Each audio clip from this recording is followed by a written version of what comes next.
Hey, so I've been doing these videos for a couple of months now, and that's really because I feel something bubbling up, coming to the surface, and I want it to really hit the ground running when it manifests, when it brings itself out into the light. And as you can see from my early videos to now, I've come a long way. I definitely got a long way to go, but I'm enjoying the process, that's for sure.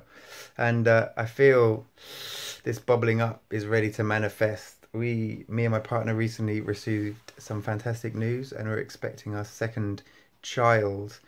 Um, and it has really given me a framework of something that I think is going to bring value to me and to yourselves, and that is the whole motivation for doing these videos, is that by me seeing things other people can do better, it's enabling me to see things how I can do things better. And then things that I change in myself that help me become better are things that I can share with other people and help them improve on this journey. So the biggest news in my recent time is giving up sugar, and that's done via a high fat, low carb diet, and also including fermented foods. I have to openly admit it is an more expensive way of eating. A high carb diet you can do really cheap. And it has to be quality, imperative. High quality fat diet can be very expensive. So this has given me some inspiration because of this new addition to our family. My lovely partner, all singing, all dancing, triple threat, literally all singing, all dancing, has been in a blockbuster West End musical this last year, and I've been looking after my daughter. That has allowed us to experiment and experience a quality high-fat diet. With a new addition to the family, and my partner obviously not being able to work and taking the role of stay-home mum, which is what I've been doing this last couple of years or more. The budget is going to be slightly changed, and we need to really budget things with this new addition coming in. And so I'm slightly apprehensive about changing my diet, seeing as it's been so successful for all of us. My daughter, without a shadow of a doubt, is fat adapted. She definitely likes fatty foods. She has an incredible physique, energy levels, and can go a long while without snacking. And this is the motivation for me and my fat adaptation process, which actually happened when she was about 11 months. I did a whole year of ketosis, which was a very expensive year, I have to admit. And so, yeah, the value that I think will bring now will be like, how do you stay fat adapted, quality fats, low to no, still quality carbohydrates via vegetables, obviously, rather than processed, refined carbs, which hopefully will stay low to no. There is going to be some. And the value will be how to do that diet on a budget. And that is going to bring value, because that, for me, I see it day in and day out with family and friends. Everyone's going to want to be living a quality, nutritious, lifestyle, but obviously can easily be restricted by budget, especially in this very ever expanding, expensive reality we find ourselves living in. So I think, wow, this is the thing bubbling up. It's going to be the healthiest diet on a budget.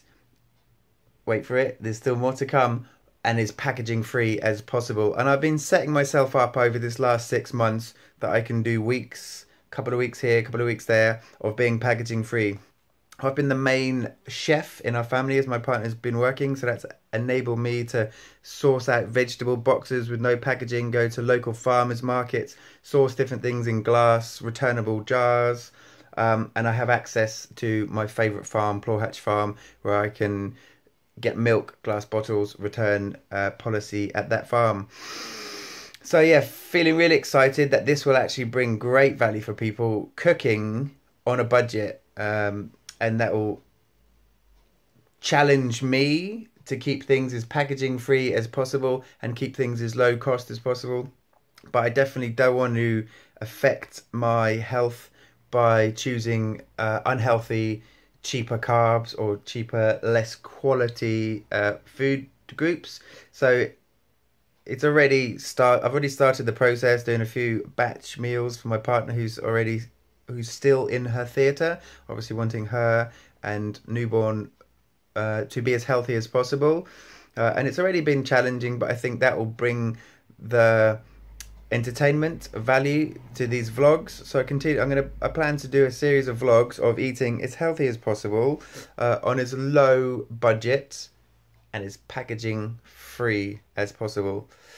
So yeah, watch this space. We're going to begin really soon, and I think it will bring intrigue. This could well actually be a great caveat from why it would appear that I fell from grace, from being raw vegan, no animal products, to becoming more paleo, more high fat, more ketogenic, and it will explain, which is a very controversial subject, very close to my heart. Animal cruelty needs to be reduced massively and as soon as possible. Factory farming doesn't sit well with me and needs to change. Mega dairies don't sit well with me and need to change.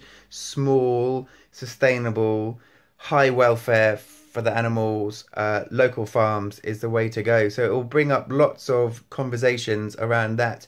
Nutritionally, biologically, I think we've grown and evolved with some animal products in our diet, and so to change that in a single generation, or to change that over, a newborn being vegan from birth, I don't think, from my experience and my research, is actually healthy.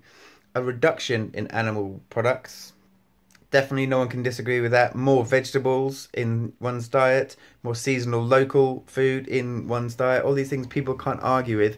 But my research and my experience of reducing sugars, reducing glucose as your primary fuel source, of becoming more fat adapted and using ketone bodies as your fuel source, for me, is at the heart of my success with my nutrition journey. So I don't want to have to abort that and go back to cheaper, less quality carbohydrates. So yeah, that is a very controversial, close to people's hearts subject matter, and we'll get into that a little bit more, probably on episode 1 or 2, because making bone broth a waste product, basically, as far as I'm aware, have gone as dog food or have been incinerated from farms I've worked at. But now, cutting that chain, extracting those bones, and making use of a waste product, no one can deny using a waste product is very environmentally friendly. And making use of a waste product which has the highest nutritional value in one's diet, people's ears must be pointing up, intrigued. So bone broth is this incredibly nutritious way of getting quality fats and quality proteins at an incredibly low cost, and incredibly environmentally friendly. Getting every little bit of nutrition out of that animal product chain, and it's biodynamic, incredibly high welfare, or wild bones that I'll be using.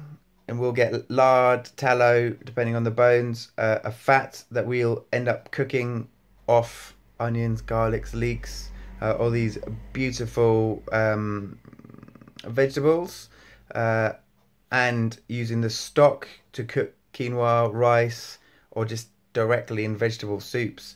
And the nutritional profile, like I say, of these bones, for most people, it would be the healthiest thing that they've ever eaten. The amino acid profile, the glutamate, the glutathione, and the different antioxidants and nutrition, quality oils, quality fats that are available in bone broth will actually probably shock a lot of people.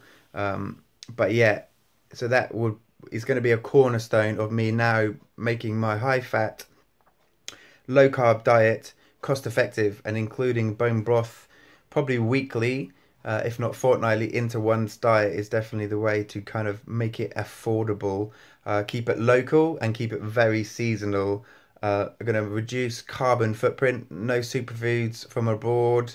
Well, maybe a few, but minimize them and offset them with as much local seasonal shopping. And we're going to go as plastic free as humanly possible. So yeah, that kind of sounds like a bit of a sizzler, doesn't it? That's a decent kind of advert for upcoming series of vlogs, keeping it environmentally friendly, keeping it low cost, and keeping it as absolutely healthy as possible. So yeah, folks, watch your space. I hope to see you soon. Tune in, like, share, subscribe. Not necessarily in that order, but do it. I like to see your support, and then I'm going to continue to do these videos, and hopefully they will continue to improve. See you on the other side. Thanks, folks.